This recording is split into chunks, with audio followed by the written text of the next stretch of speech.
Bentar ya. Kalau ini sekarang nih. Oke banget ini dok, bagus. Oke.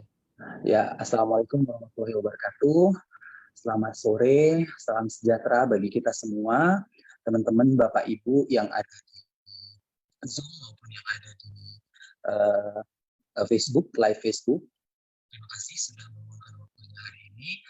Hari ini kita akan sedikit berbincang lebih ringan ya mengenai glowing skin. Kemudian nanti akan ada beberapa trik-trik yang kita harapkan ke depan berguna buat bapak ibu, tidak hanya untuk menjalankan bisnisnya di AFC, tapi juga untuk kehidupan sehari-hari. Dan kemudian kita berharap semoga ke depannya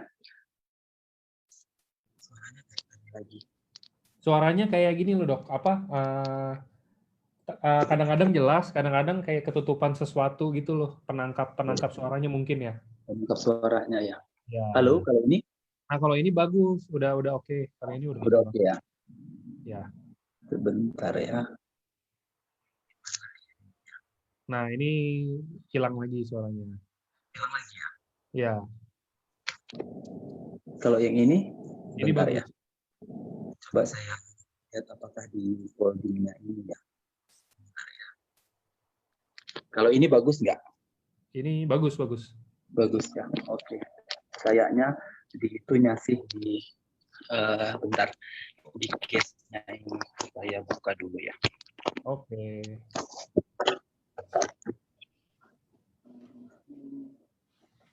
Kalau ini bagus ya Mas Angga? Bagus dong. Oke.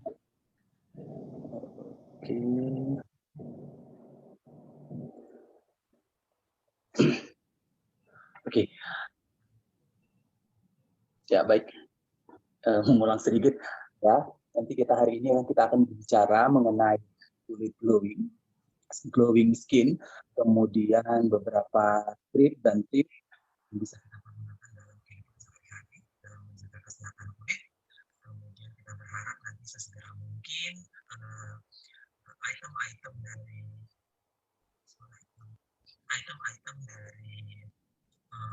kebutuhan skincare kita sehari-hari semuanya terpenuhi di AFC, tidak hanya dengan serum ataupun yang sunscreen atau sunblock yang saat ini sudah tersedia. Suaranya hilang lagi Mas Angga?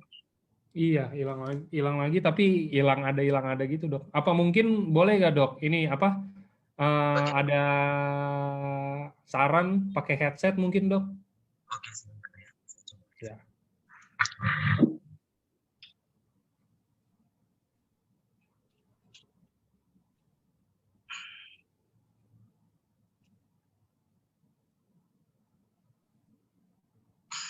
Bentar ya teman-teman, dokter Kiki lagi siapin juga headsetnya.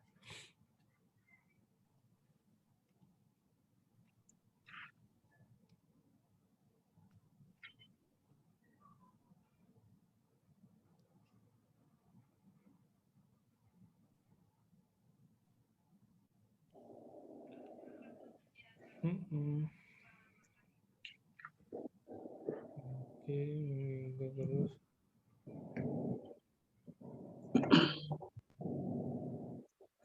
Ya. Oke, siap dok. Gimana teman-teman udah pada nyobain Sensei Suru lagi? Udah 2 minggu ya? 2 minggu apa seminggu sih? Saya ini deh dari tanggal 2. Udah sampai habis lagi Sensei Suru. Ya, yang belum nyobain gimana tuh?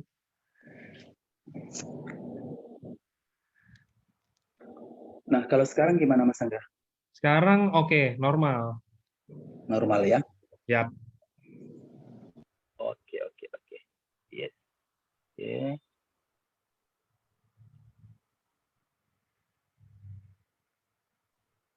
Oke.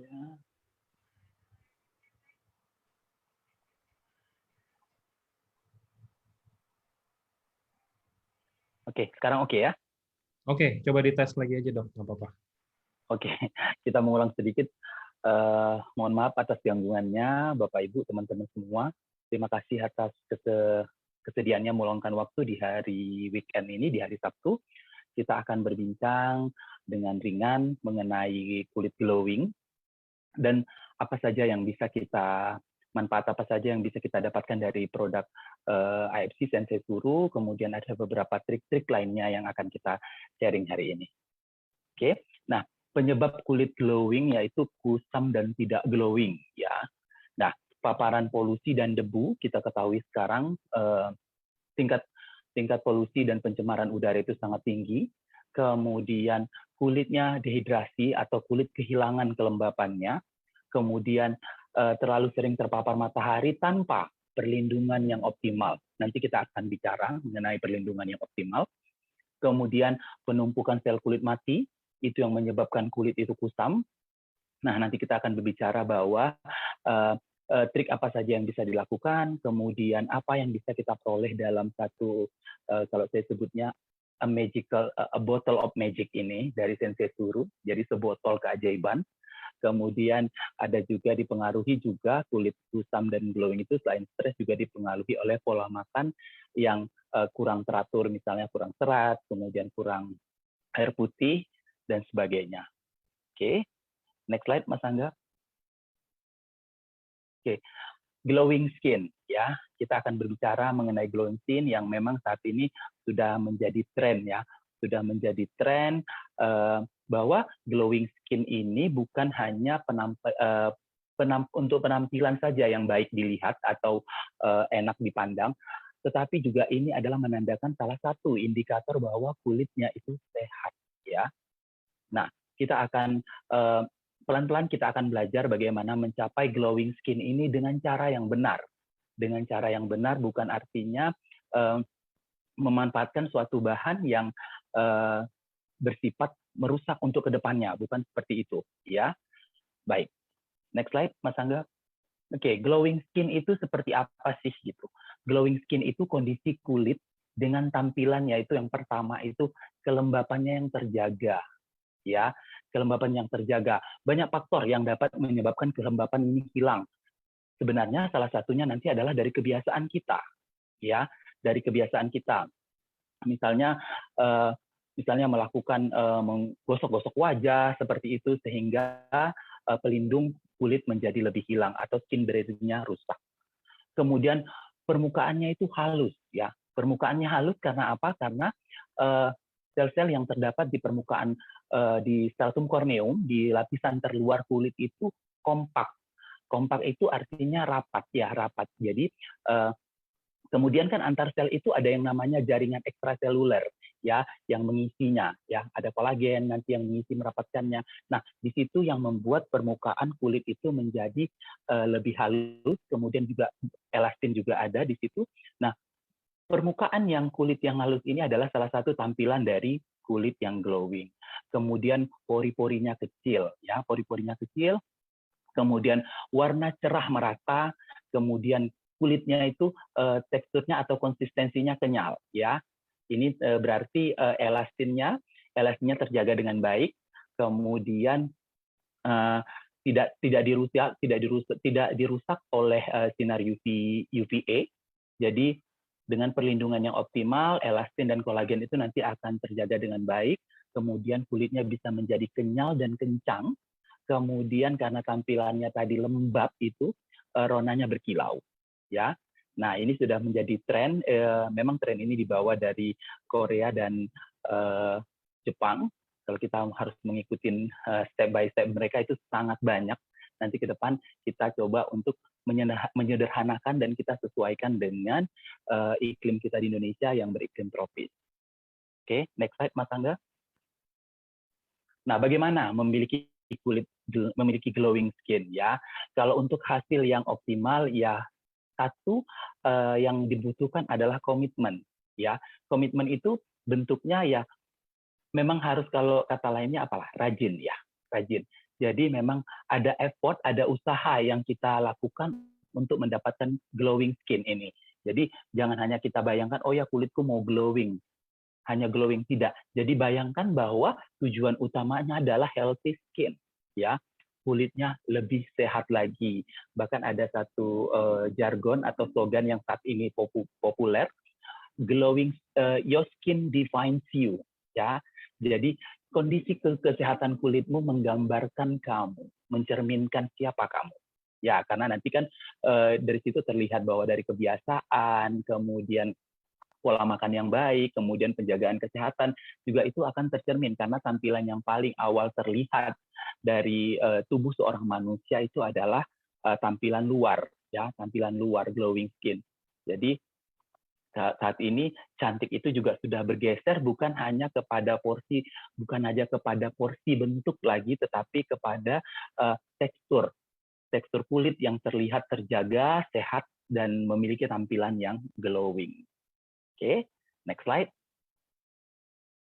Nah, jadi semua dari seluruh perawatan kulit wajah itu yang paling fundamental atau yang menjadi paling dasar itu adalah proses cleansing, ya.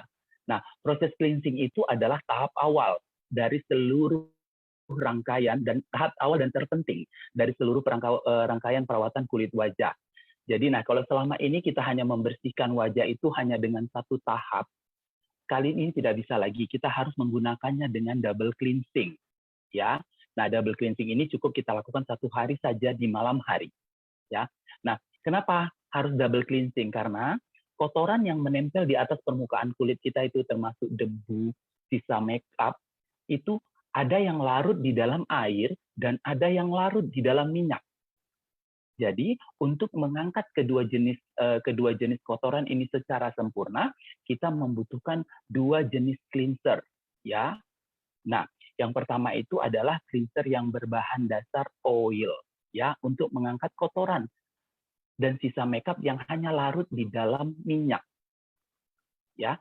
Nah, kemudian yang kedua itu adalah water based cleanser atau pembersih wajah yang berbahan dasar air, ya. Dia mengangkat kotoran yang larut di dalam air, kemudian mengangkat sisa oil based cleanser tadi. Jadi jangan dibayangkan oil based cleanser ini minyak murni, ya, bukan begitu.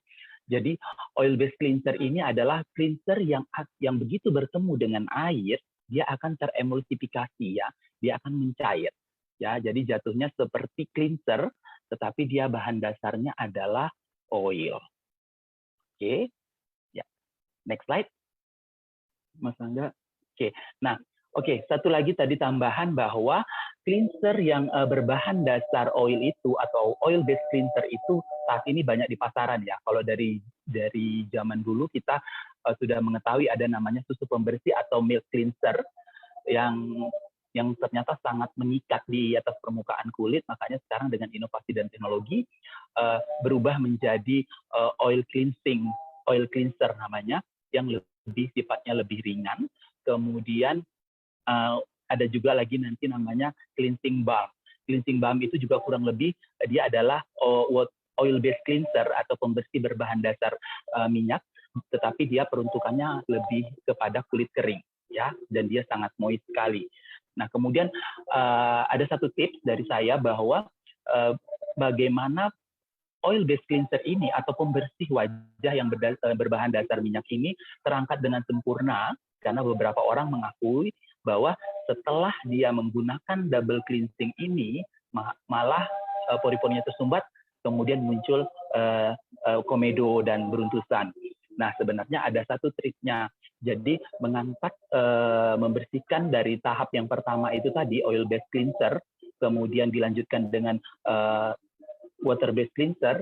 Jadi untuk mengangkat oil based cleanser ini harus diangkat dengan namanya lukewarm water, atau kalau kita artikan air suam-suam kuku, bukan air panas, ya, bukan air panas. Jadi kita perlu mencampur air yang panas dengan air yang bersuhu normal sehingga didapatkan air dengan suhu yang lebih hangat, ya, lebih hangat atau suam-suam kuku. Kemudian bisa dilanjutkan dengan water based cleanser. Nah, ini salah satu yang penting lagi. Pastikan bahwa cleanser kita itu tidak mengandung sulfat, ya. Nah, saat ini di masyarakat sudah mulai menyadari, para ahli juga sudah mulai menyadari bahwa pentingnya untuk menggunakan cleanser yang tidak mengandung sulfat, ya. Sulfat ini dalam produk-produk skincare itu misalnya di sabun tubuh, di sabun badan, di sampo itu dikenal dengan SLS, ya, sodium lauryl sulfat. Teman-teman bisa lihat di kemasan. Nah, jadi kelembapan di wajah itu berbeda dengan di tubuh. Jadi kalau misalnya pada sabun untuk badan dan sampo masih banyak yang menggunakan sulfat, ya, yang sulfat terutama dari golongan SLS, sodium lauryl sulfat, ini masih relatif aman, ya, relatif aman karena kelembapannya berbeda. Jadi SLS itu maupun SLS dalam produk-produk skincare yang bersifat membersihkan itu adalah sebagai deterjen atau surfaktannya. Jadi kalau kita kan kebiasaan nih, semakin banyak busanya baru terasa bersih. Tapi sebenarnya salah, ya.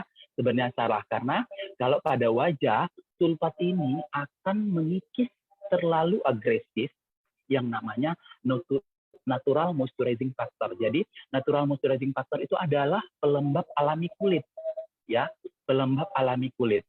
Nah, selain daripada SLS, ada lagi namanya SLES, sodium laureth sulfat. Nah, ini sebenarnya kalau dibandingkan dengan SLS relatif lebih aman. Tetapi untuk penggunaan jangka panjang, terutama kulit-kulit yang menjadi sensitif atau memang kulit sensitif, sebaiknya kedua kandungan ini dihindarkan agar kelembapan alami kulit itu tidak hilang, ya. Kelembapan alami kulit itu tidak hilang karena kalau kelembapan kulit alami itu hilang, ya, artinya skin barrier atau pelindung kulitnya mulai terganggu. Nanti kompensasinya adalah wajah tubuh secara alami akan memproduksi lebih banyak minyak, ya, memproduksi lebih banyak minyak artinya dia ingin mempertahankan kondisi alami, tetapi karena produksinya itu sudah ekses atau berlebih, ini malah mengganggu dari keseimbangan kelembapan pada kulit, ya. Nah, jadi adapun alternatif pengganti dari sulfat ini adalah salah satunya sodium silen sulfonat, ya. Jadi kalau teman-teman di rumah bisa dilihat kalau pembersih wajahnya itu mengandung sulfonat, nah, ini salah satu yang lebih baik dibandingkan daripada sulfat. Dan beberapa jenis asam-asam amino lainnya yang saat ini sudah dikembangkan sebagai cleanser. Oke, nah jadi teman-teman bisa dicatat no SLS, no SLES, ya. Di kemasan biasanya tertulis, ataupun kalau memang tidak ditulis dalam singkatan, dia di dalam bentuk kata sodium lauryl sulfat dan sodium laureth sulfat, ya. Ini yang dapat dalam jangka panjang penggunaannya dapat mengganggu kelembapan kulit yang pada akhirnya akan mengganggu pH kulit, ya. pH itu adalah keseimbangan asam basa pada kulit. Ya, nanti pH normalnya kulit itu kurang lebih antara 4,2 sampai dengan 5,6. Jadi dalam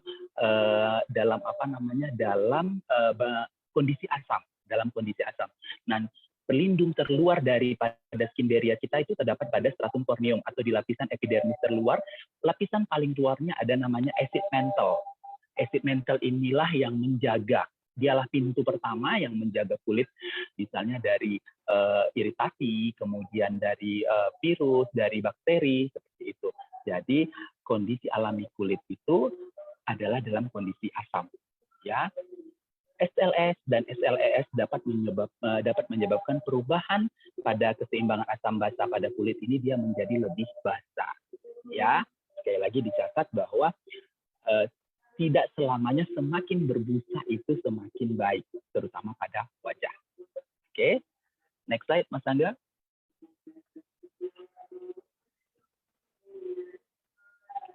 Oke, nah kemudian tadi kita udah bicara cleansing, ya. Kemudian apalagi yang bisa kita lakukan untuk dalam usaha untuk mendapatkan glowing skin ini, yang untuk atau healthy skin.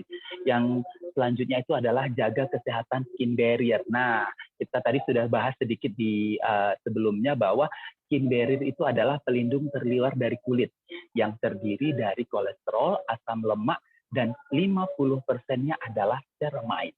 Ya, Nah, ceremat ini salah satu kandungan yang ada di dalam sensesuru.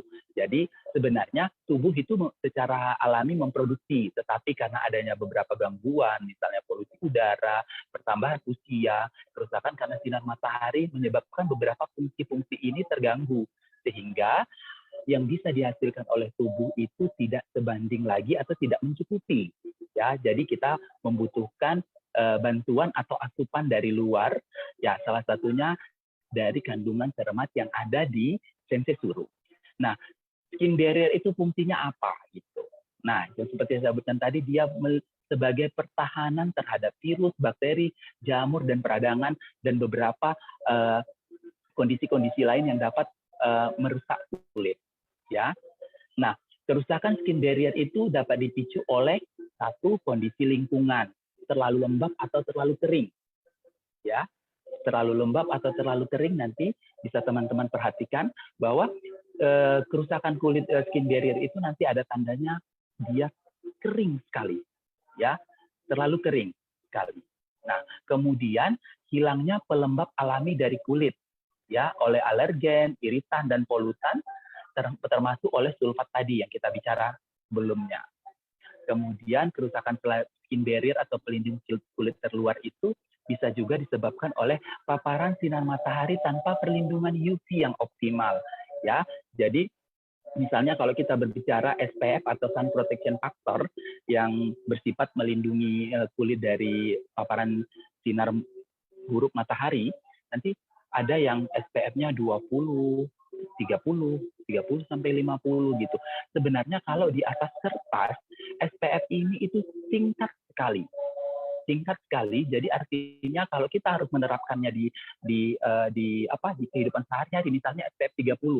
Artinya kalau kita mengikuti hasil uji yang ada di atas kertas, artinya setiap 15 sampai dengan 20 menit sekali kita harus menambah sun care setiap saat kita terpapar sinar matahari. Tetapi hal ini bisa kita akali, ya. Misalnya paparan sinar matahari itu perlindungannya optimal. Yang pasti kalau sudah kita keluar di pagi hari, kemudian di siang hari kita masih ada di luar rumah, misalnya kita menggunakan SPF 30 sampai dengan 50. Jadi misalnya bagi yang muslim setelah berwudu kembali diaplikasikan ulang lagi. Jadi perlindungannya benar-benar terlindung. Jangan menganggap bahwa saya sudah menggunakan SPF 50 atau sekarang ada yang 100 gitu. 80 sampai 100 ada sekarang tersedia di pasaran. Jangan menganggap bahwa oh ya kulit saya akan terlindungi seharian penuh. Tidak, ya. Karena kemampuan perlindungan dari SPF itu tadi terbatas, ada jangka waktunya. Oke. Kemudian penyebab kerusakan skin barrier selanjutnya itu adalah paparan terhadap bahan kimia termasuk dari golongan obat yang digunakan dalam jangka waktu yang lama, ya. Kalau sebelumnya saya pernah berbicara, mungkin di pertemuan kita sebelumnya, bahwa sebenarnya kalau skincare itu saat ini terdiri dari kosmetik dan kosmeseutikal. Nah, kalau kosmetik ini kita bisa peroleh langsung, kemudian dia efek sampingnya sangat minimal. Kemudian ada lagi yang namanya kosmeseutikal, yang ini sebenarnya adalah kategorinya obat, ya, kategorinya obat. Nah, namanya kategorinya obat, kenapa sampai dikategorikan obat? Karena dia memang bekerja untuk waktu tertentu, kemudian harus dihentikan atau dicari alternatif yang lain, ya.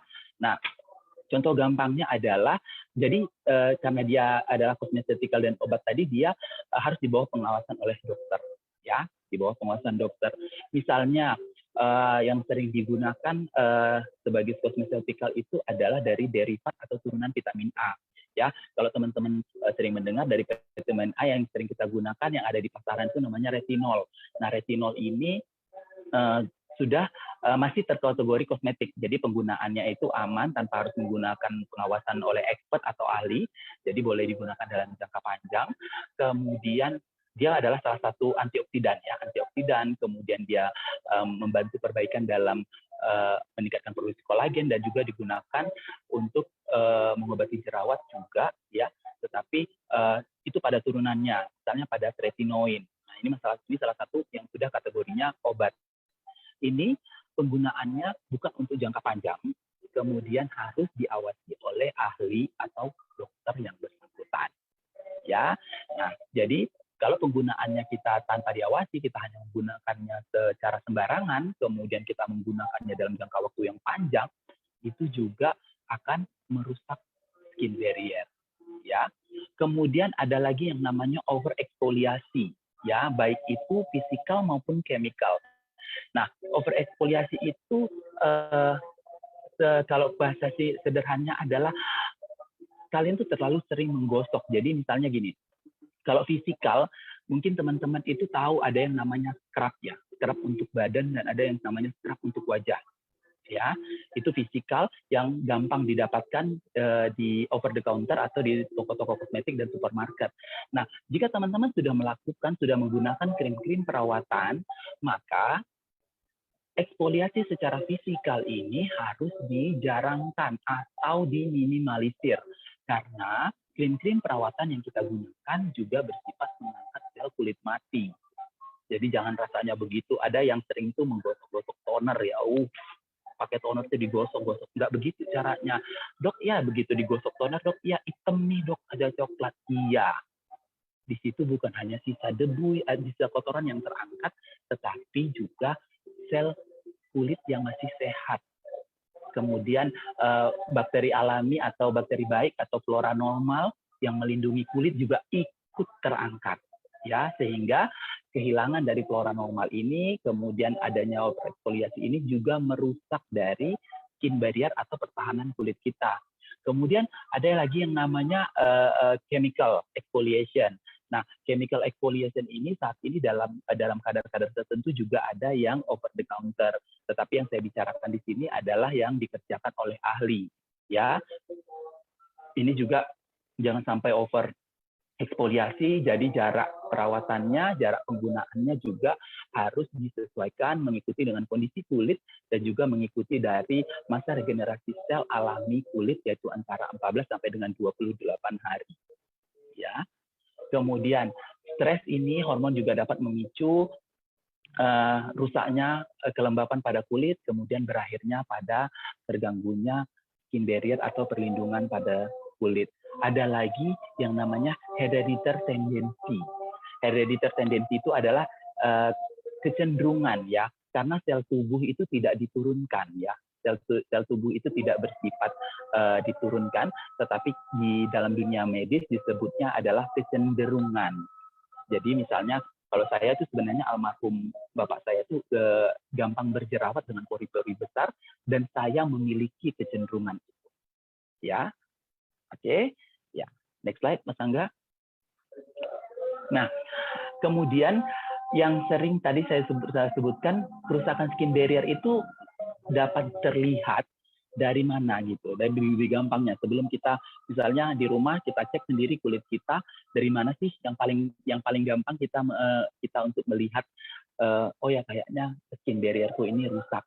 Yang pertama itu adalah meningkatnya sensitivitas kulit, ya, meningkatnya sensitivitas kulit mungkin karena paparan bahan kimia, paparan obat yang terlalu lama meningkat. Jadi misalnya kalau dulunya dia tidak wajahnya adalah, jadi kita harus bisa bedakan mana yang sensitif, mana yang meningkatnya sensitifnya meningkat gitu. Nah kalau misalnya kulitnya sensitif memang dari awal, dari kecil itu sudah terlihat bahwa terpapar matahari sebentar kulitnya akan merah, kemudian dia agak gatal sedikit, tetapi begitu sudah masuk ke dalam ruangan, suhu turun, kulitnya akan kembali lagi. Nah itu memang sensitif, memang diperoleh sejak usia dini ya. Tetapi kalau misalnya meningkatnya sensitivitas itu banyak karena faktor lain, salah satunya usia juga berpengaruh.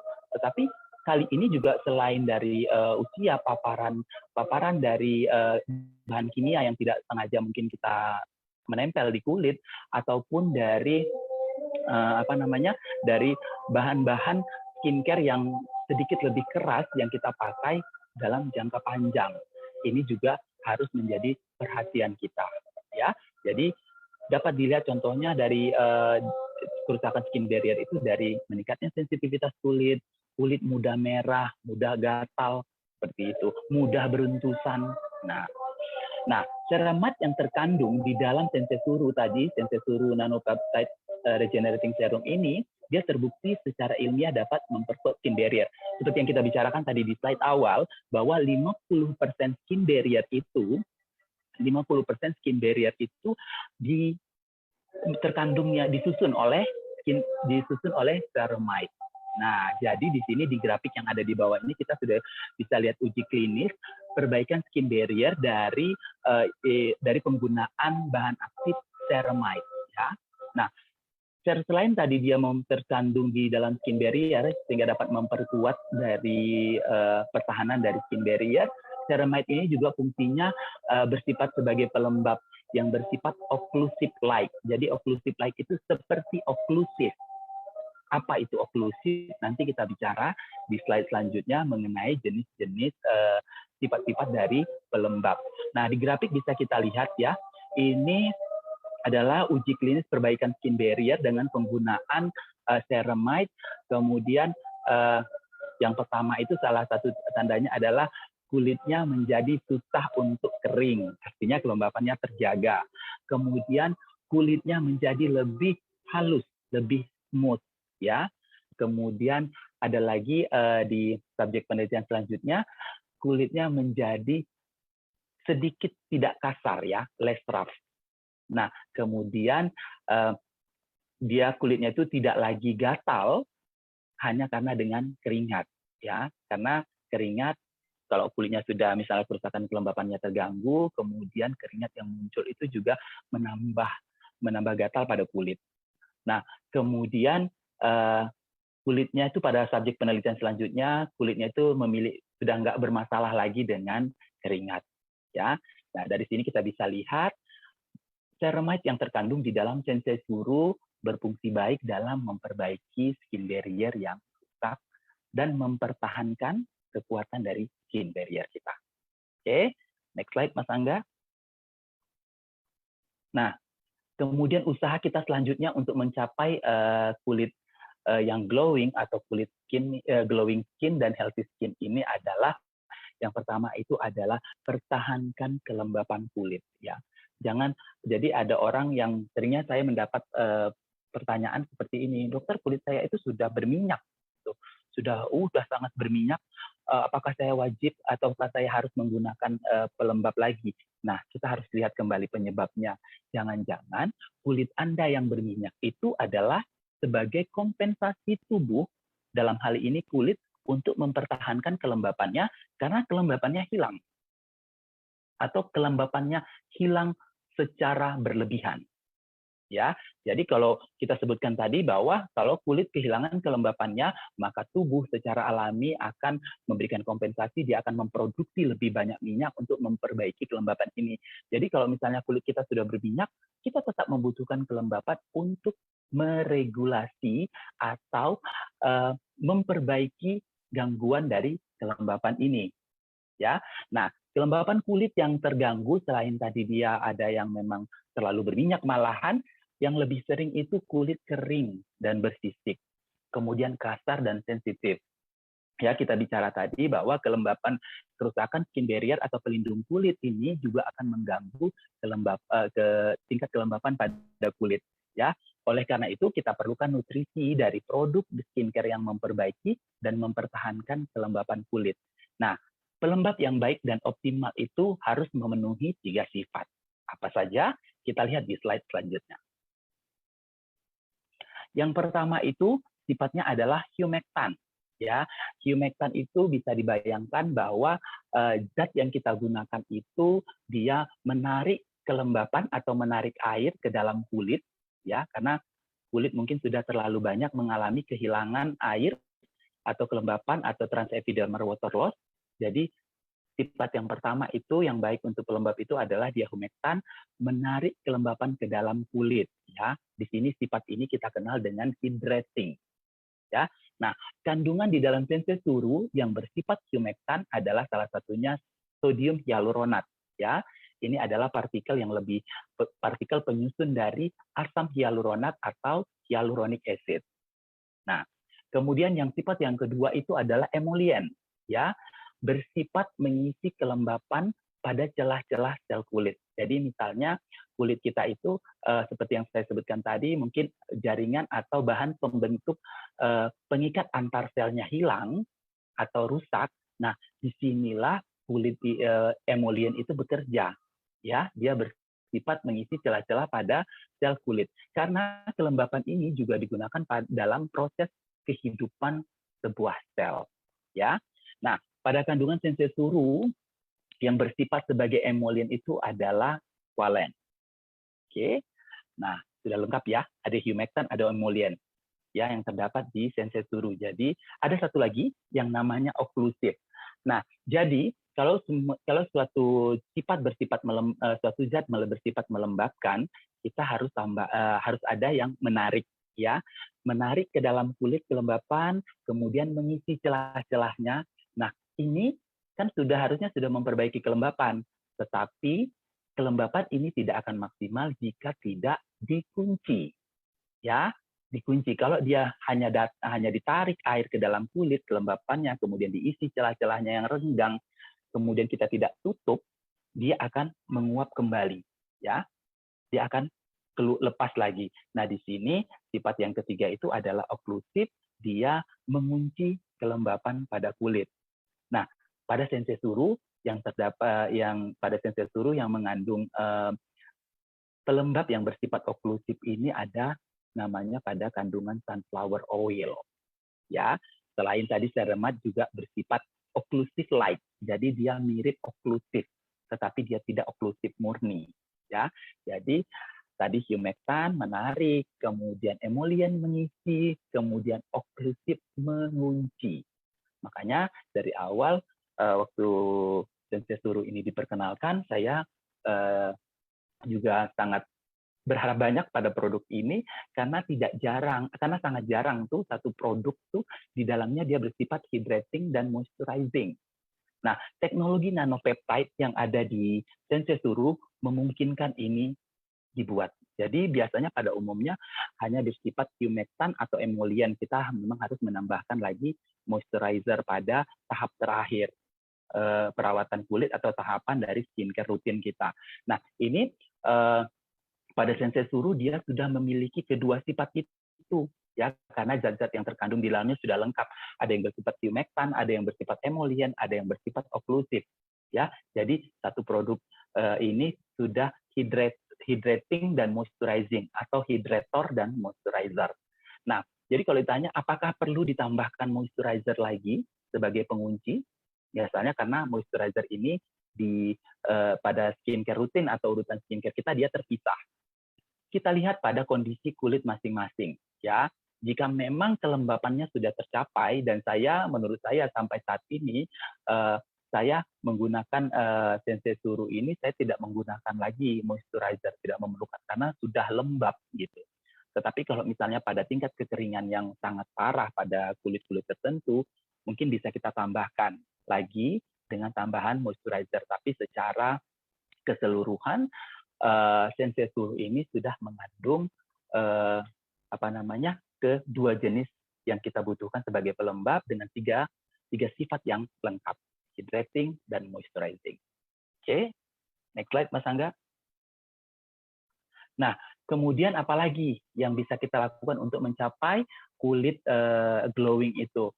Perbaikin tekstur kulit, karena salah satu tadi tampilan dari kulit glowing itu indikatornya itu permukaan kulitnya itu smooth atau tidak kasar atau halus, ya. Nah, dari awal kenapa menjaga kelembapan itu sangat penting?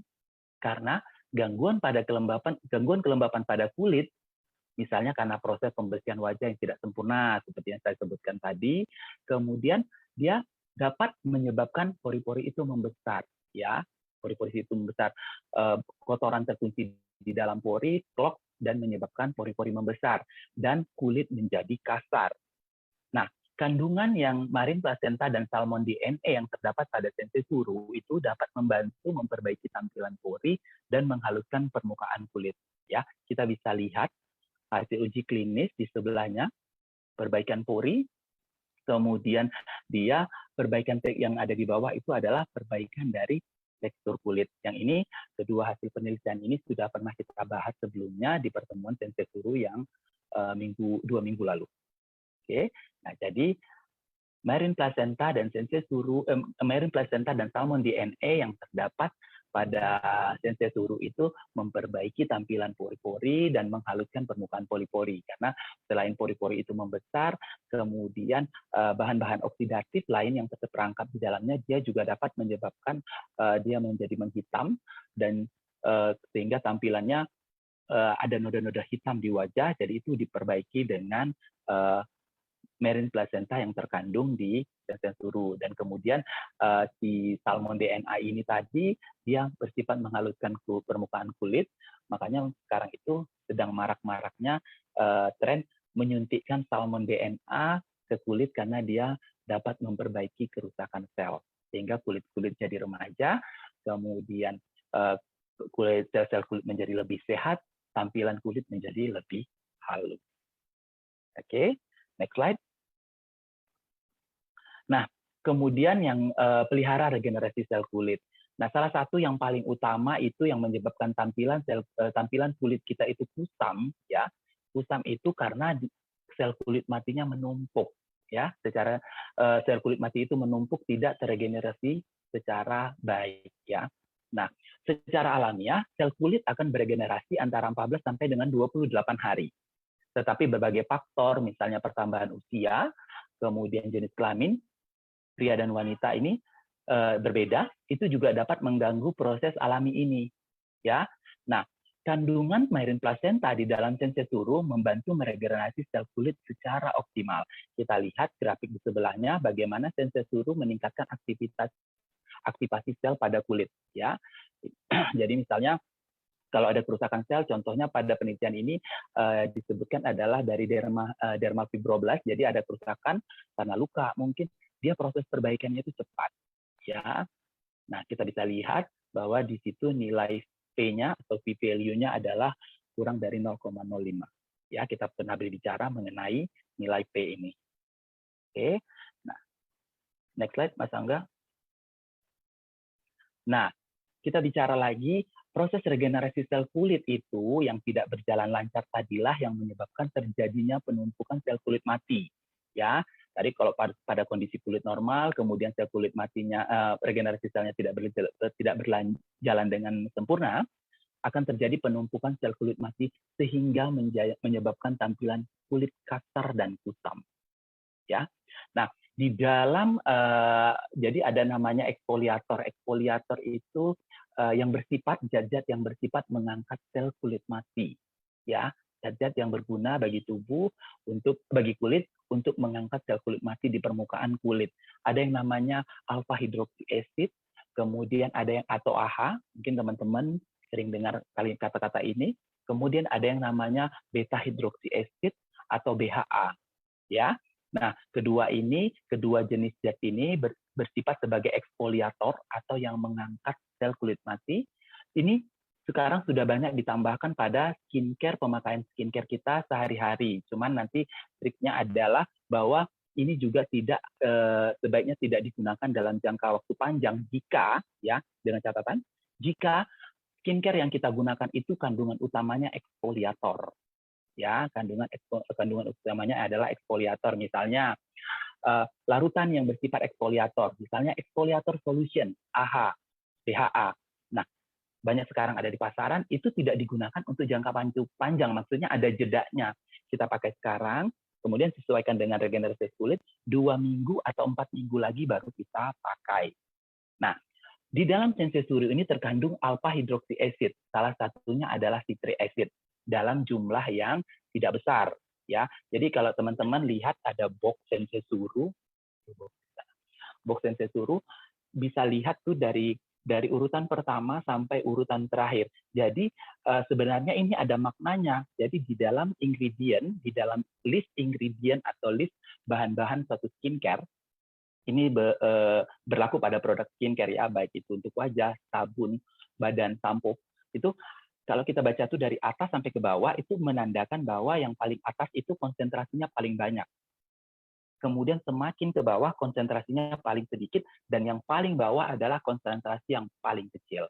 Ya, nah Kalau teman-teman perhatikan di dalam box Sensesuru itu citric acid itu ada mungkin di baris kedua apa ketiga terakhir ya. Tetapi ada manfaatnya ini.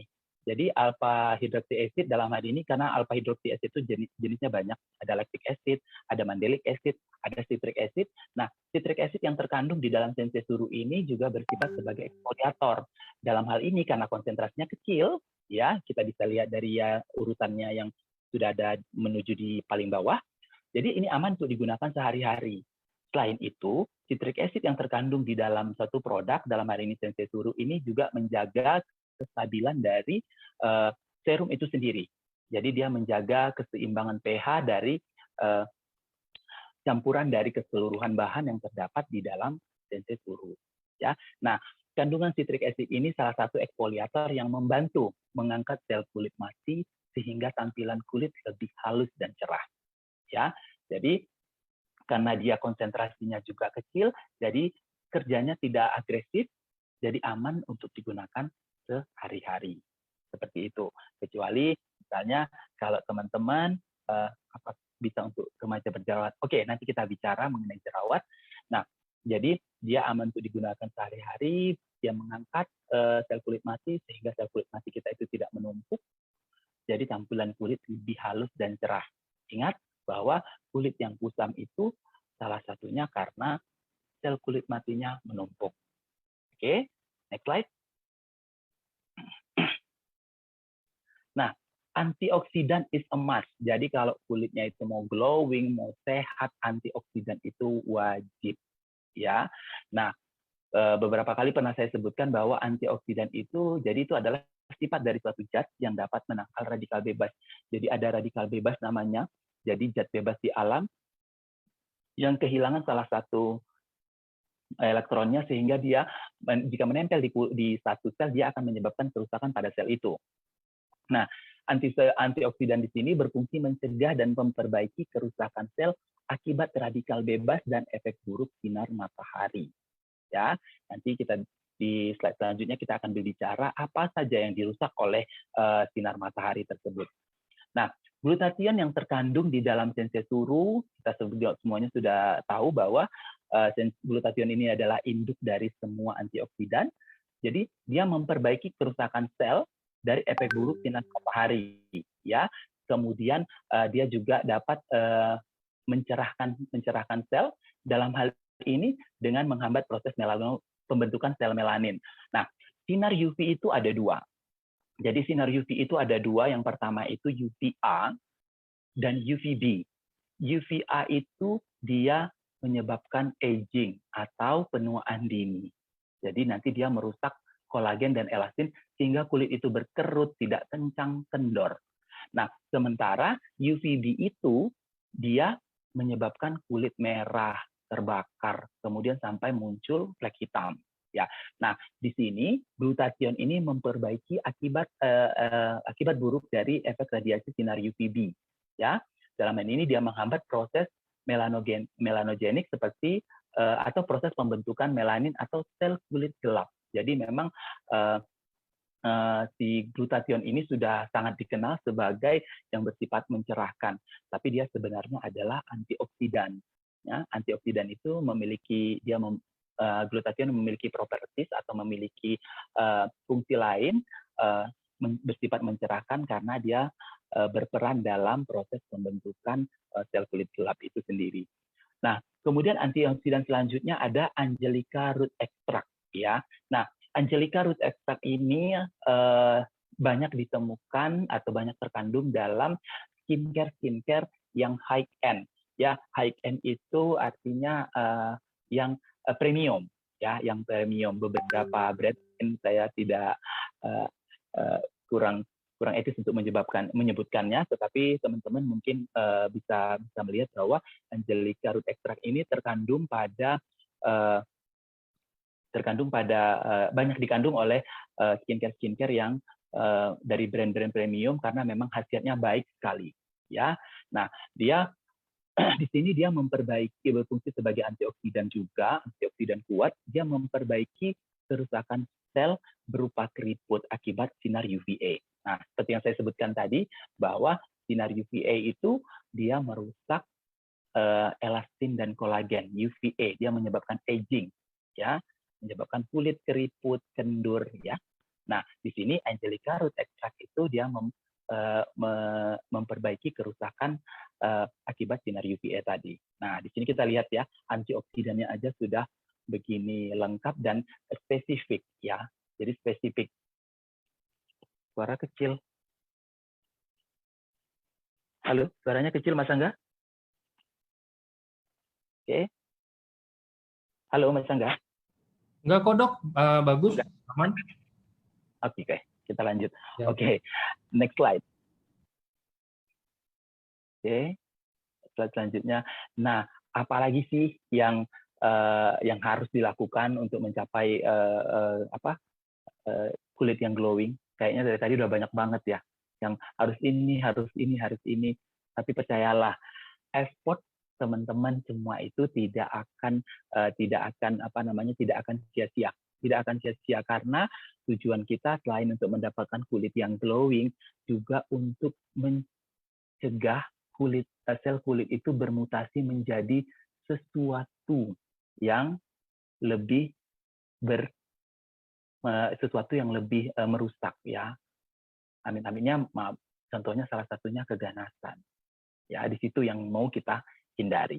Nah, kemudian yang selanjutnya, langkah selanjutnya itu wajib gunakan sunblock, ya. Nah, sunblock itu adalah melindungi saya lebih saat ini beberapa literatur, kemudian beberapa ahli juga lebih setuju menggunakan sunblock dibandingkan sunscreen.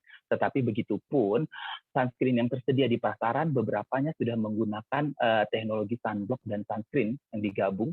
Jadi dia bersifat fisik dan bersifat fisikal dan chemical. Jadi digabung jadi satu, makanya ada sebutnya sekarang ini namanya sun protector. Salah satunya Lumin White adalah sun protector. Nah, jadi paling tidak minimal gunakan sunblock. Jadi dia melindungi kulit kita dari pengaruh radiasi sinar UV yang dapat merusak. Nah, kita tadi sudah bicara sinar UVA itu menyebabkan aging, kemudian sinar UVB itu menyebabkan burning atau terbakar atau kemerahan dan juga noda hitam di wajah, flek-flek hitam di wajah. Nah, satu lagi yang harus diingat bahwa banyak sekali orang yang menyadari gini, saya itu aktivitasnya tidak di bawah sinar matahari. Jadi aktivitas saya itu tidak outdoor, aktivitas saya itu indoor. Nah, harus diingat satu, sinar UVA konstan sepanjang hari dan dapat menembus kaca. Ya, jadi harus diingat bahwa tidak hanya mesti cuaca mendung ataukah cuaca panas, kemudian apakah kita indoor, apakah kita outdoor, sebaiknya kita menggunakan sunblock. Nah, nanti yang membedakannya adalah jenis SPF-nya. Kalau ya teman-teman mau agak sedikit repot, misalnya jika lebih banyak outdoor, lebih banyak indoor, mungkin bisa menggunakan sunblock yang lebih ringan dengan SPF yang lebih rendah. Tetapi kalau menurut saya saran saya gunakan saja sunblock yang kita pakai sehari-hari, mungkin berkisar 30-33 SPF-nya. Tetapi jika teman-teman pun memasak maupun ada di dalam rumah, tetap menggunakan sunblock karena nilai UV itu, radiasi sinar UV itu konstan sepanjang hari selama masih ada matahari, ya. Nah, kemudian ada lagi yang tidak boleh lupa seperti yang saya sebutkan di awal tadi, reapply. Reapply itu mengoles kembali, ya, mengoles kembali sunblock yang kita gunakan. Kalau sudah dipakai pagi, kemudian siang kita misalnya beraktivitas atau misalnya mencuci muka atau misalnya kalau yang muslim habis berwudu digunakan kembali. Nah, terkait ini kita balik sedikit ke cleansing, proses pembersihan berapa kali sih sebaiknya gitu. Nah, para ahli dermatologi menyarankan itu mencuci muka itu sebaiknya 2 kali sehari, ya, pagi dan malam. Tetapi saat ini kita sempurnakan, di malam hari kita melakukan double cleansing, ya, pembersihannya berlapis atau pembersihannya ganda, ya. Baik. Nah, karena terlalu sering juga menggunakan cleanser, apalagi cleansernya itu masih mengandung sulfat yang ringan seperti SLS tadi, akan menyebabkan wajah terlalu kering dan tubuh dan kulit akan mengkompensasinya dengan menghasilkan lebih banyak minyak. Oke, kemudian sinar UV tadi yang saya sebutkan bahwa sinar UV itu dapat merusak kolagen dan UVA itu merusak kolagen dan elastin pada kulit, ya, sehingga menyebabkan kulit keriput dan kendor.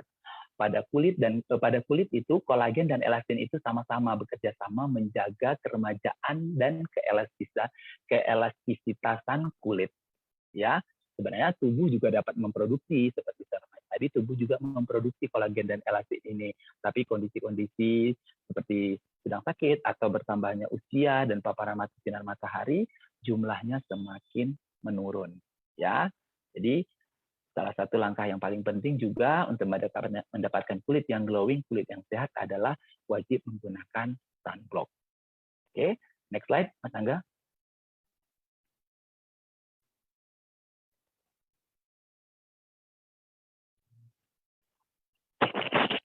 Next slide, Mas Angga.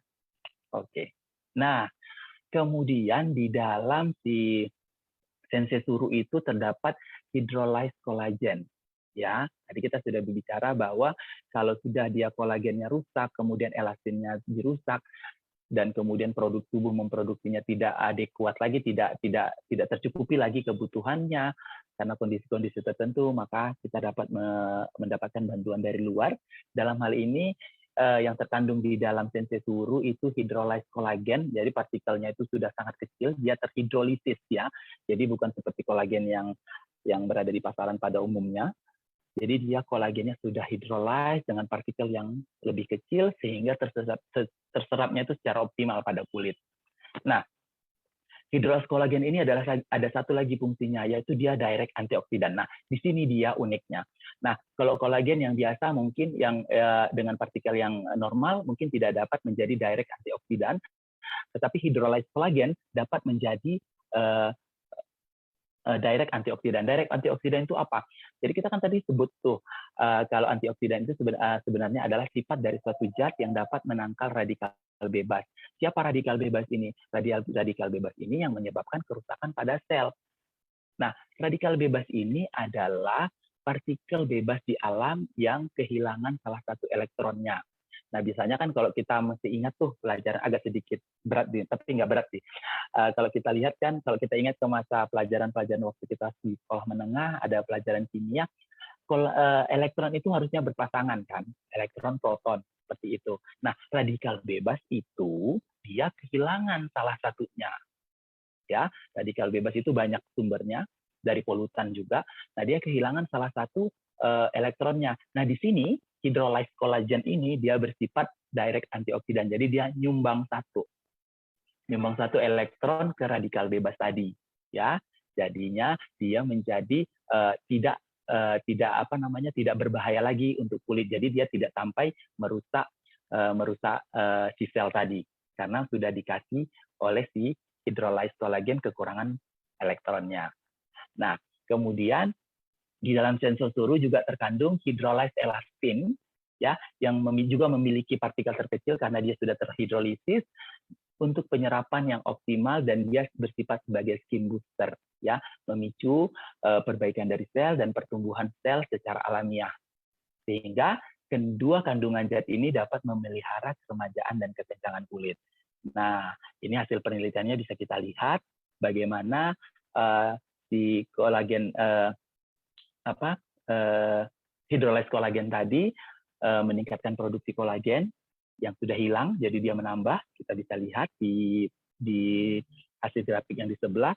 Kemudian bagaimana juga hydrolyzed elastin itu memperbaiki elastisitas kulit.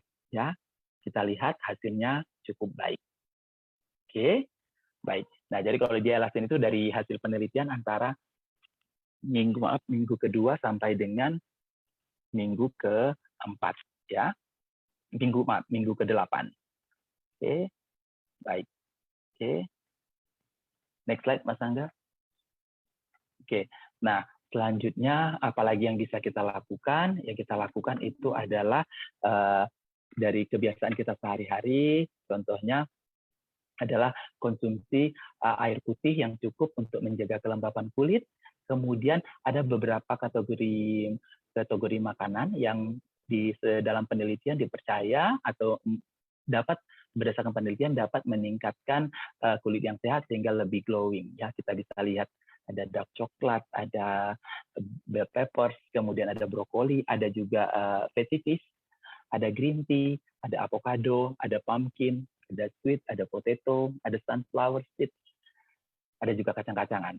Nah, mungkin pada kesempatan selanjutnya, mungkin di lain kesempatan kita bisa bicara lebih spesifik lagi terkaitan antara diet atau makanan yang kita konsumsi dengan kesehatan kulit. Karena sebelumnya juga kita sudah mengetahui dari bahwa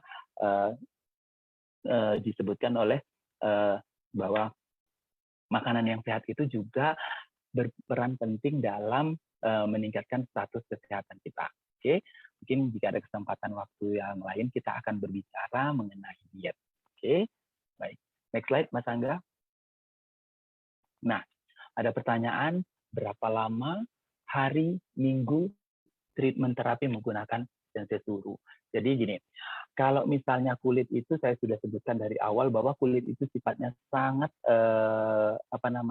sangat personal sekali, tiap orang itu tidak sama, cuman ada regulasi yang bisa kita tarik bahwa regenerasi sel kulit itu antara 2 sampai dengan 4 minggu, 14 sampai dengan 28 hari. Kalau kita ingin melihat perubahannya, kita bisa melihat itu di 2 minggu sampai dengan 4 minggu menggunakan sensei suru. Oke. Nah, kemudian yang harus saya tekankan lagi, mungkin ini sekalian menjawab pertanyaan yang banyak dari teman-teman bahwa ini adalah regenerating serum yang bersifat meregenerasi sel kulit, kemudian dia juga anti-aging, kemudian dia juga mengandung EGF atau epidermal growth factor yang bagus sekali untuk memperbaiki sel kulit. Tapi harus diingat ya kegunaannya. Jadi kalau misalnya ada pertanyaan, bisa untuk jerawat nggak sih dok? Oke. Nah, jadi kita kembali lagi ya. Kita tegakkan bahwa serum ini adalah serum anti-aging yang dapat mencerahkan, memperbaiki sel kulit seperti yang saya sebutkan tadi. Ini bukan spesifik akne, ya, bukan untuk jerawat. Tetapi ya mungkin untuk kasus-kasus jerawat tertentu, misalnya jerawat yang karena kehilangan kelembapan sehingga produksi minyaknya meningkat. Jerawat itu secara umum itu disebabkan oleh 3. Yang pertama itu adalah proses produksi minyak yang sangat berlebih. Ya, kita sudah bicara tadi karena kerusakan kelembapan juga salah satunya. Kemudian yang kedua itu karena terjadinya clog atau sumbatan di dalam pori. Kemudian yang ketiga itu karena bakteri penyebab jerawat itu sendiri atau nama bakterinya Propionibacterium acnes. Nah, jika misalnya ada beberapa teman yang sudah menggunakan sensei suru ini, kemudian jerawatnya menjadi kempes, jadi bisa kita lihat properties atau kegunaan di dalam sensei suru apa yang ikut memperbaiki dia. Yang pertama mungkin adalah yang pertama adalah karena perbaikan kelembapan, karena jerawatnya si orang tadi itu penyebab utamanya adalah lebih besar di produksi minyak yang berlebih. Jadi begitu dipakaikan pelembab dengan sensei suru, kelembapannya terjaga sehingga kemudian juga sensei suru ini mengandung anti alergik sehingga proses peradangannya juga menurun. Tapi kalau mau ditanya ini adalah serum untuk akne, bukan, ya. Jadi harus tepat, jangan sampai kita salah ya. Salahnya itu seperti apa? Ya dia akne, kemudian dipakein sensei suru. Jerawatku makin banyak nih, salah nih sensei suru. Bukan salah si sensei suru. Kita yang tidak tepat menempatkan. Nah, contohnya ada lagi kemarin tuh teman yang bertanya, dia berjerawatnya itu tidak terlalu aktif kecil-kecil gitu. Dia tetap juga menggunakan treatment untuk akne. Salah satu treatment untuk akne yang bisa bebas diperoleh di pasaran itu yang mengandung BHA ya, yang mengandung yang mengandung BHA, salah satunya itu adalah beta hidroksi acid, salah satunya itu adalah salicylic acid ya.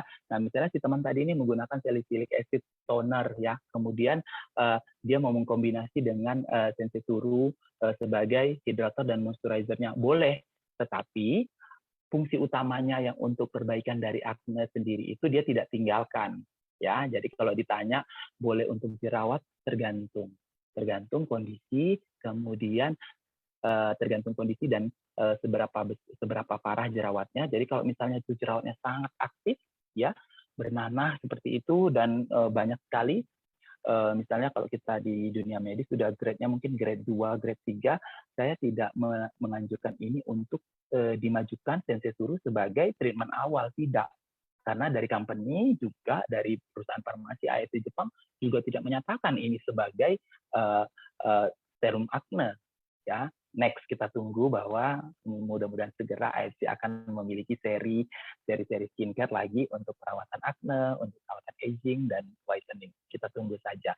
Jadi jangan sampai kita salah kaprah kemudian produk sensei suru yang disalahkan. Jadi kalau misalnya misalnya seperti di awal tadi saya sebutkan, apakah orang jerawat masih membutuhkan tambahan hydrating dan moisturizer? Ya, karena jerawat itu juga di awal prosesnya adalah karena kerusakan kelembapan. Ya, tetapi bukan menjadi treatment utama. Oke, baik. Oke, selesai. Sampai di sini, kemudian kita mungkin bisa sharing-sharing dan saling sharing juga boleh. Oke, thank you Mas Angga. Oke, siap dok. Thank you dokter Kiki. Kita Sama-sama. tanya jawab ya teman-teman. Nah ini baru boleh nih. Dok, tadi saya ada lihat dok. Ini saya nggak tahu juga sih. Mungkin boleh atau tidak boleh juga. Dok, sensei suru itu kan, bentar saya cari nih pertanyaannya tadi. Nah, saya udah pakai sensei suru 3 hari. Selain diaplikasikan ke muka, kantung mata, dan kulit kepala untuk hair restoration, apakah bisa juga diaplikasikan ke bibir? Ke bibir, ya. Saya sudah melakukannya. No. Oke. Apa dok, kalau boleh tahu dok? Efeknya bisa di-sharing nggak dok? Jadi gini, karena dia kan kalau bibir itu saya itu bibirnya gampang kering, kemudian saya juga ini nggak pantun contoh sih, saya adalah smokers, jadi dia itu kering dan hitam gitu. Nah, kering dan hitam. Jadi saya biasanya itu menggunakan salah satu yang sering dijual di pasaran lah, untuk melembabkan. Nah, kemudian saya iseng nih, oh ya ada eksema. Oke, nanti kita jawab. Bahwa yang disebut bahwa kemudian saya menggunakannya untuk bibir dan ya hasilnya oke. Hasilnya bibirnya lebih lembab gitu sih.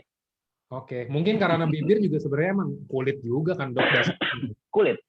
Kulit bahkan sekarang bibir itu di laser lagi. Oke. Dengan low frekuensi bisa di laser. Oke. Nah, kemudian tadi ada pertanyaan, sudah 2 kali melihat bahwa disebutkan di tadi untuk eksem. Untuk eksem katanya. Untuk eksema, jadi gini, jadi seperti yang saya sebutkan tadi, kasusnya juga sama seperti sama seperti untuk jerawat juga, bahwa ini kita peruntukannya harus tepat ya. Nah, untuk eksem harus menggunakan treatment untuk eksema dulu gitu ya. Jadi misalnya untuk eksem harus menggunakan untuk eksema. Tapi misalnya, oh ya dok, saya mau menambah kelembapannya dengan sensei suru, karena sensei suru ini kan lengkap tuh pelembabnya, sifatnya juga lengkap, hydrating, moisturizing gitu. Boleh, tetapi jangan mengandalkan ini sebagai terapi utama atau treatment utama, ya. Apalagi pada kasus-kasus yang berat. Oke, mudah-mudahan bisa menjawab ya.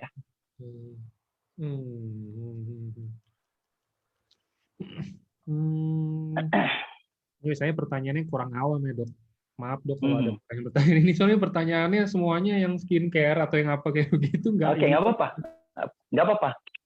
Okay. Kita sharing-sharing. Kalau sehari-hari ini nggak make up, hanya pakai skincare. Nah, perlu nggak sih tetap pakai double cleansing di malam harinya? Yes. Jadi saya menemukan kulit saya itu glow, maksudnya lebih glowing, lebih lembabnya itu lebih bagus pada tahun 2000 berapa ya? Sekitar 2016 apa 2015 ya. Saya mendapatkan satu artikel luar dari Korea yang berbicara mengenai double cleansing dan memang masuk akal, dan kemudian saat itu saya mulai mempraktekannya.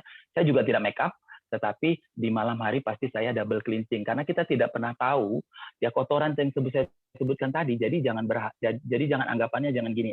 Jangan anggapannya bahwa double cleansing itu oil based cleanser itu atau cleanser yang berbahan dasar oil itu hanya untuk mengangkat make up ya atau kotoran yang tapi kan fungsinya adalah mengangkat kotoran yang larut di dalam minyak ya.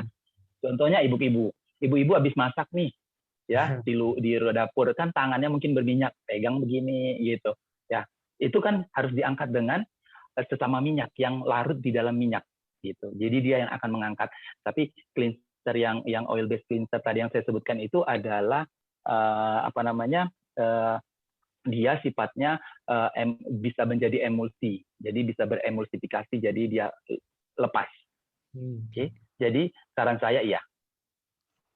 Oke.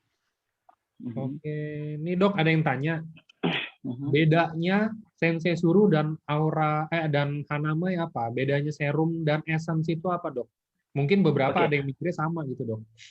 Oke, jadi secara kandungan juga sudah sangat berbeda. Kemudian jadi perbedaan dasar itu yang pertama itu kandungan ya, kandungannya galactomyces ya. Mungkin nanti kita bisa bahas secara lebih dalam lagi mengenai galactomyces itu. Nah, kemudian dari kandungan berbeda, kemudian dari teknologi juga berbeda. Yang ini adalah nanopeptide, yang Hanamai adalah pure 100% galactomyces. Nah, kemudian beda essence dan serum itu adalah jadi gini. Kalau kita urutkan dari konsistensi atau keencerannya, yang pertama itu ada toner, kemudian ada essence, ada serum. Ya, jadi secara konsistensi essence ini lebih encer ya, terlepas dari kandungannya secara teknis. Essence ini berbeda dengan serum karena satu dari tujuan yang ingin dicapai ya, karena dia encer, dia lebih cepat terserap dibandingkan oleh serum gitu. Nah, jadi kalau misalnya ditanya secara garis besar perbedaannya ada di situ. Jadi kalau penggunaannya jika mau menggunakan menggunakan essence, jadi setelah toner, kemudian essence, kemudian baru cleanser. Baru Sensei Suru. Ya, seperti itu, Mas Angga. Ya, itu yang kayak kemarin kita bahas ya, Dok, urutannya, Dok. Iya, urutannya seperti itu. Oke. Nanti kalau udah lengkap lagi, skincare-nya lebih ini. Kalau dari versi produk EFC, Dok, mungkin dokter bisa nggak sih bantuin kita urutan pemakaiannya gimana? Misalkan dari masker Aura Mask, Aura Bright, terus dan Hanamai, Sensei Suru, sama sunblock. Misalkan kita bilang sekarang lagi siang deh, kita baru mau keluar nih, contoh. Nah, jadi kalau siang itu dari cleanser, cleanser kita pakai cleanser, kemudian toner, kemudian Hanamai-nya boleh dipakai siang, kemudian dilanjut dengan Sensei Suru, kemudian dengan sunblock. Ya. Nah, kemudian kalau di malam hari urutannya sama, yang kita hilangkan itu adalah sunblock. Gitu. Jadi sunblocknya. Jedanya berapa ya, Dok? Jeda antara ini penyerapan kulit, penyerapan. Ya, betul. Oke. Jadi sebenarnya ada yang menyatakan 20 menit seperti itu. Tetapi kalau menurut pengamatanku, penyerapan tiap kulit itu berbeda-beda. Cuman ada satu trik yang bisa kita lakukan gini. Begitu kita pakai Sensei Suru, kemudian nunggu mau pakai kita pakai Hanamai, kemudian menunggu untuk menggunakan si Sensei Suru, tap aja di wajah. Jika rasanya tidak lagi basah, artinya dia sudah terserap sempurna, kemudian bisa menggunakan Sensei Suru. Kemudian ya proses penyerapan ini tiap orang berbeda-beda, kita bisa aplikasikan kepada kulit kita masing-masing. Jadi kalau dia sudah rasanya tidak basah lagi, dia sudah terserap sempurna, kemudian boleh menggunakan Sensei Suru. Ya. Kalau di literatur disebutkannya sampai 20 menit, terlalu lama, ya. Gitu. Oke. Dok, ada yang tanya, kalau Sensei Suru ini kan dia ada bahannya itu salmon DNA dan SOP di dalamnya. Apa ngaruh nggak sih, Dok, kalau orang yang alergi seafood? Maksudnya alergi seafood itu saya mungkin kurang paham juga. Alergi seafood itu apakah yang oral, apakah yang makan masuk ke dalam, atau dipakai aja bisa alergi juga, Dok? Oke, jadi di dunia skincare itu ada namanya skin test, ya, skin test. Jadi kita bisa tes di bagian kulit tertentu atau lebih apa namanya, lebih spesifiknya itu di belakang kuping, kemudian di lipatan tangan kita bisa tes di situ, dan biarkan kalau dia sih sarannya antara sampai 24 jam. Tapi kalau misalnya pada kulit-kulit yang memang dia alergi, dalam waktu 4 sampai 6 jam itu juga kelihatan kok kalau dia alergi atau tidak. Jadi bisa di skin test terlebih dahulu, itu yang pertama. Kemudian karena ini juga adalah nanotech, dia partikelnya sangat halus. Jadi dia salah satu tujuannya adalah untuk mengurangi dari proses peradangan itu sendiri. Kemudian karena dia juga mengandung manfaat bahwa dia menghambat pelepasan histamin, jadi paling tidak kemungkinan untuk terjadinya reaksi alergi itu bisa lebih ditekan. Ya. Seperti itu, Mas Angga. Nah, ini ada yang nanya lagi. Bagus-bagus pertanyaannya hari ini, Dok. Jadi, Dok, kan kalau Sensei Suru mungkin terkenalnya ini improving dark pores ya. Maksudnya, dark pores sama blackhead sama nggak sih, Dok? Sebenarnya, jadi gini, kalau dark pores itu dengan blackhead tidak 100% sama, tetapi proses yang terjadi dalam proses pembentukannya hampir sama gitu. Kalau dia dark pores itu bisa saja dia tidak terjadi peradangan, tetapi dia terjadi oksidasi. Tetapi kalau blackhead dia bisa terjadi peradangan karena yang dia benar-benar tersumbat, sebumnya itu benar-benar tersumbat. Jadi kalau misalnya pada dark pore itu yang bisa tersumbat itu mungkin hanya sisa keratin dan elastin seperti itu. Tetapi kalau misalnya mau dikatakan sama persis, tidak sama persis gitu.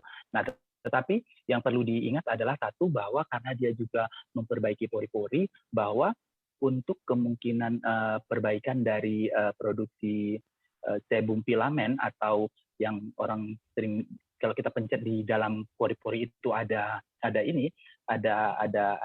benda yang keluar, ada misalnya cairan atau kait yang bersifat lunak, itu juga ikut terperbaiki karena fungsi perbaikan dari pori-pori tadi yang dimiliki oleh nerin placenta dan juga dari perbaikan kelembapannya gitu sih.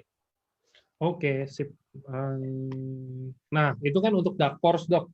Ada yang nanya, kalau untuk flek hitam, beda lagi kan flek hitam, Dok? Iya. Kayak becok gitu loh, kita bilangnya kalau bahasa orang. Iya. Nah, flek hitam itu juga banyak sekali ya.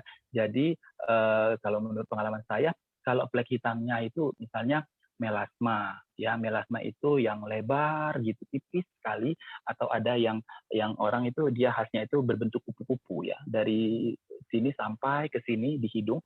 Nah, itu juga itu disebabkan oleh paparan sinar matahari. Nah, kemudian ada lagi yang disebabkan oleh ada lagi bentuk lain, ada namanya freckles. Jadi penanganannya beda-beda dengan dari jenis dan kondisi si flek itu sendiri. Tetapi kalau misalnya ditanya apakah Sensei Suru ini bisa, iya, karena keseluruhan flek itu adalah peningkatan dari produksi melanin atau sel kulit gelap, kecuali tanda lahir. Ya, tanda lahir membutuhkan treatment yang lebih spesifik lagi.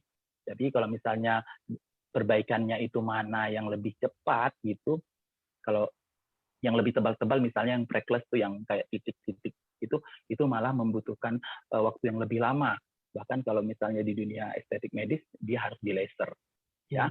Kecuali misalnya kalau misalnya seperti yang melasma tadi bisa dibayangkan bercak tipis coklat gitu dia dan lebar sekali. Nah, itu bisa menggunakan Sensei Suru ya, karena memang kenapa dapat digunakan pada flek itu karena Sensei Suru tadi menggunakan memiliki kandungan antioksidan yaitu glutathione yang salah satunya adalah memperbaiki kerusakan dari sinar UVB ya. Burning tadi itu yang disebabkan oleh yang flek tadi, kemudian dia juga si glutathione ini juga menghambat proses pembentukan melanin atau sel pembentuk sel kulit gelap. Kemudian satu lagi jangan lupa sunblock. Oke. Dok, ada yang tanya lagi, Mana tadi pertanyaannya, Lang? Oh ini, dok, kalau untuk warna kulit nggak rata, maksudnya kayak gangguan pigmentasi, dok. Jadi kayak misalkan di tangannya belang-belang warna kulitnya atau apa kayak gitu, bisa dibantu nggak sih dengan diolesin sensei suru misalkan di tangan? Oke. Nah, jadi kalau misalnya gangguan pigmentasinya harus di ini apa namanya ditegakkan dulu penyebabnya apa. Misalnya ada yang bercak-bercak putih-putih di wajah, ya itu hanya misalnya kita sebutnya psoriasis. Psoriasis itu disebabkan karena kerusakan kelembapan.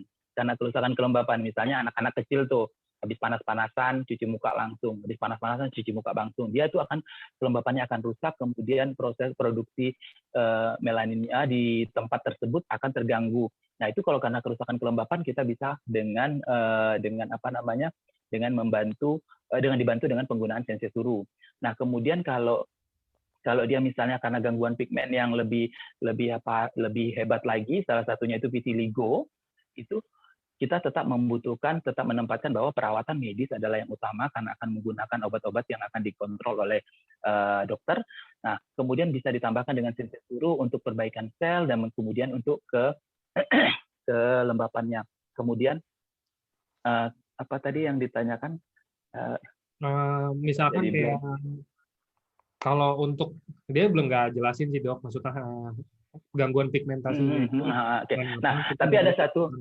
Oke. Nah, tetapi ada satu pasien yang saya temukan di pasien ini menderita vitiligo. Kemudian konsumsi waktu itu adalah SOP 100 plus selama kurang lebih 3-4 bulan. Kondisinya jauh lebih membaik, ya. Nah, seperti yang saya sebutkan tadi bahwa tiap orang respon tubuh dan respon kulitnya itu bersifat personal, kita nggak akan tahu sampai kita mencoba gitu. Tapi kalau memang mau ditanya apakah ini bisa, iya bisa, tapi tidak dijadikan sebagai terapi utama. Jangan serta-merta kita menyatakan, oh ya, kamu vitiligo, kamu pakai sensei suru, nggak begitu, ya, nggak begitu. Tapi kalau misalnya, oh kamu vitiligo, oh kelembapan kulitnya bisa diperbaiki dengan sensei suru, ya, karena kan vitiligo itu salah satunya yang rusak gitu, kelembapannya juga rusak, kemudian regenerasi sel-nya terganggu, kita juga bisa menggunakan sensei suru. Oke. Nah, kemudian tadi ada yang menanyakan spruten. Spruten itu tadi saya sudah sebutkan. Spruten itu adalah freckles, ya, freckles. Nah, jadi kalau freckles itu terapi utamanya adalah laser, ya. Oke. Ya, boleh dicoba, boleh, tetapi mungkin kalau hanya menggunakan sensei suru saja, pengalaman saya menggunakan krim perawatan saja untuk freckles itu memakan waktu yang sangat panjang. Ya, menggunakan obat ya, waktu itu malah menggunakan cosmeceutical itu sangat panjang. Kemudian ada tadi yang bertanya klavus juga harus sesuai dengan treatmentnya. Oke. Dok, ini ada yang nanya, tapi nggak sensei suru, cuman utsukushi. Nah, mungkin dokter juga bisa bantu jawab ya, dok. Apakah konsumsi utsukushi aja, dok, bisa bantu untuk memperbaiki kayak lingkar bawah mata yang hitam atau kerutan di sekitar mata usia saya 45 tahun. Maksudnya tanpa pakai sensei suru misalkan. Oh, tanpa pakai sensei suru. Oke, yang saya alami kalau yang terkandung di dalam utsukushi itu sendiri kan kolagennya sudah 10 kali lebih powerful daripada yang ada di yang ada di pasaran. Jadi kalau ditanya apakah dengan utsukushi bisa membantu, boleh dicoba. Ya, karena dia juga akan meningkatkan kelembapan. Ya, tapi apalagi lebih bagus lagi kalau dikombinasi dengan sensei suru. Oke. Nah, ini juga pertanyaan ini, dok, apakah urat-urat merah yang ada di wajah? Jadi, maksudnya gini loh, dok, kadang-kadang saya juga emang sering ketemu, kulitnya itu mungkin kulit di wajah itu rada tipis gitu loh, dok. Ya. Jadi kelihatan urat-uratnya. Nah, itu bisa diatasin nggak sih? Namanya telangiectase. Telangiectase itu bisa diperoleh karena memang kecenderungan. Jadi diperoleh dari kecil ya bisa kalau dia sudah diperoleh dari kecil juga dia sudah begitu, berarti akan membutuhkan proses yang panjang juga. Tetapi ada juga karena kerusakan yang disebabkan oleh paparan dari bahan kimia maupun obat yang berkepanjangan. Nah, ini kalau kita mau ditarik kesimpulan dari sini bahwa dari sensei suru ada efek perbaikan dari regenerasi selnya. Nah, itu bisa dicoba. Kalau saya lihat di pipi sebelah sini, Jadi saya dulu agak lumayan banyak, cuman saya lihat improve-nya ya, mungkin karena dia memperbaiki lapisan layer, skin barrier-nya, akhirnya yang terlihat di bawahnya tidak terlalu terlihat seperti itu. Kalau saya memang tidak dari kecil, cuman karena dulunya ada penggunaan bahan-bahan yang seharusnya tidak digunakan secara jangka panjang. Seperti itu. Ya. Oke. Oke. Tadi ada yang menyebutkan flek itu adalah keturunan. Flek itu sebenarnya sel tubuh tidak diturunkan, tetapi ada yang namanya hereditary tendency atau kecenderungan. Ya, kecenderungan. Jadi ibunya misalnya cenderung melasma, flek di wajahnya, ada kecenderungan anaknya akan mengalami hal yang sama, apalagi jika kita lihat pada kondisi sekarang yang memang tingkat polusinya tinggi, kemudian radiasi sinar mataharinya juga sangat tinggi, jadi harus benar-benar dirawat. Oke. Gitu ya. Oke. Nah, ini mungkin pertanyaan terakhir ya, Dok ya. Nih, ini ada pertanyaan yang bagus banget menurut saya, ini pertanyaan paling bagus hari ini. Dokter, kalau boleh tahu usianya berapa dan kok wajahnya bisa bersih kayak begitu? Boleh dong, Dok, sharing sedikit tipsnya versi Dokter Kiki aja, kayak gimana sehari-hari. Versi saya ya. Oke. Saya sudah tua. Saat ini saya 38 tahun. Kemudian yang pertama yang harus dilakukan dari versi saya ya,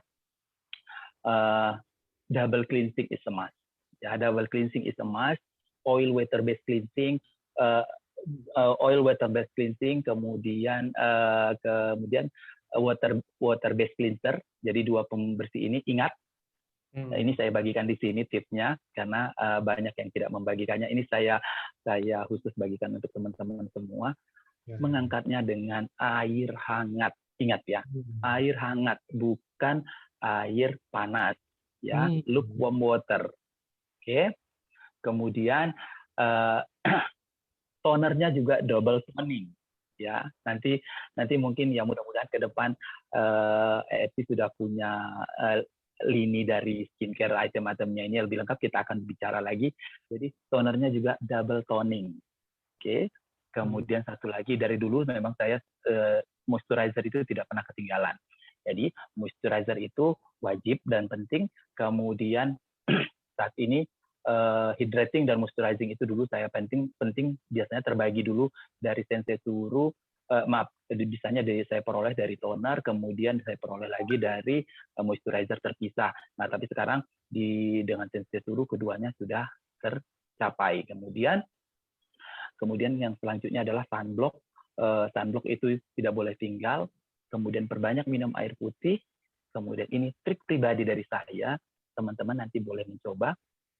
Mulai hindari atau kurangi makanan yang spicy, ya. Pedas ya, Dok, terlalu ya? Pedas, yes. Ya, itu kalau dari saya, karena kalau saya udah makan yang pedas saja sedikit, agak terlalu pedas, tapi kadang-kadang suka sih, gitu. Cuman kalau misalnya terlalu pedas sekali, ya besok kulit itu akan mengalami peradangan. Nah, jadi teman-teman yang selama ini kulitnya bermasalah, merah terus, meradang terus, dirawat nggak sembuh-sembuh gitu. Salah satu yang boleh dicoba, tips dari saya, tidak banyak yang mempercayainya, tapi saya sangat percaya karena saya membuktikan pada diri sendiri adalah spicy, ya. Yang selama ini makannya itu sambal setan, dikurang-kurangi aja sedikit, menuju ke sambal malaikat. Oke, paling itu. Oke. Nah, nih terakhir nih, Dok, ada pertanyaan. Dok, untuk Milia, Dok. Milia sama kayak tadi ya pertanyaannya. Jadi Milia itu dia tertutup. Jadi dia kan komedo itu ada yang black head, yang hitam, kemudian ada yang white head. Nah, black head dan white head ini dia sifatnya itu terbuka. Jadi kalau kita ekstraksi, kita keluarkan dia bisa. Tetapi kalau yang Milia itu benar-benar sekali dia tertutup. Nah, jadi gini, kalau di dunia estetis medis, tindakan yang pertama untuk Milia itu yang utama itu adalah dibuka, ya, dibuka atau di counter, kemudian dikeluarkan isinya. Ya, dikeluarkan isinya. Nah, kemudian, tetapi untuk selanjutnya, apa yang bisa kita lakukan untuk mencegah Milia? Saya dulu juga punya Milia, cuman saya melakukan eksfoliasi secara teratur. Jadi eksfoliasi pada kulit. Jadi misalnya kita bisa menggunakan bahan-bahan eksfoliator yang ada di pasaran, tapi harap ini ya digunakan dengan bijaksana, bukan untuk penggunaan seminggu sekali, bukan ya. Oke, nah bisa dilakukan antara 2 sampai 4 minggu sekali. Kemudian satu lagi yang ada bahan eksfoliator yang ada di dalam sensei suru ini dia kan ada citric acid, ada alpha hydroxy acid, ada AHA-nya. AHA-nya ini juga mengangkat sel kulit mati. Jadi kalau misalnya sel kulit matinya terangkat, kita harapannya adalah bahwa isi dari milia yang terperangkap itu tadi bisa lebih cepat menghilang. Kemudian satu lagi, karena kelembapannya terjaga dengan baik, ada perbaikan dari kelembapan, maka kelembapan ini tercapai, maka diharapkan tidak terjadi penumpukan minyak di dalam penumpukan minyak dan sebum di dalam pori-pori. Itu saran saya. Kalau mau dicoba boleh, tapi bedakan itu memang milia, bukan syringoma, ya. Karena kita kadang-kadang salah. Oke, nanti kita bicara lagi lebih banyak mengenai beda keduanya. Siang. Oke, kalau gitu.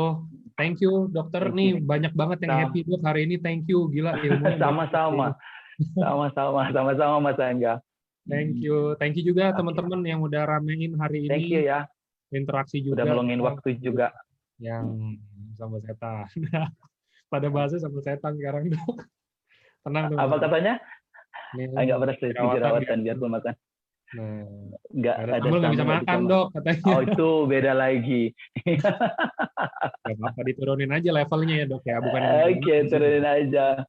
Oke. Thank you kalau gitu. Thank you Dr. Kiki. Kita thank nanti you. ketemu lagi di pertemuan berikutnya Dok. Nanti kita atur mau kita bahas apa? Boleh. Thank you semuanya ya. Thank you. Thank you dokter. Thank you teman-teman semua. Thank you. Selamat sore. Sore.